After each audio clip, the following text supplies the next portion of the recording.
नमस्ते. मी comrade Hanumant कुळे, लालबावटा बांधकाम कामगार संघटना, सांगली जिल्हा. बांधकाम कामगारांना एक महत्त्वाची शासन जी जी आर आला आहे, या संदर्भात सांगण्यासाठी आज या व्हिडिओच्या माध्यमातून आपल्या समोर आलेलो आहे.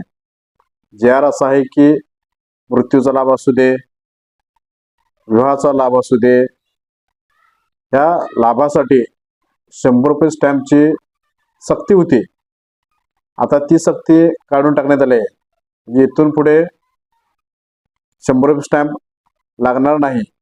यासाठी साध्या ॲफिडेव्हिटवर सुद्धा आता मृत्यूचा लाभ, लग्नाचे लाभ यासाठी त्या साध्या ह्याच्यावर चालणार आहे.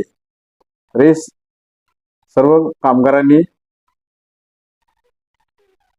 या बाबतीकडे लक्ष द्यावे. 100 रुपये स्टॅम्प रद्द झालेला आहे. हे सांगण्यासाठी आज या व्हिडिओच्या माध्यमातून तुमच्या समोर आलेलो आहे. एवढंच बोलतो, थांबतो. इन्कलाब जिंदाबाद.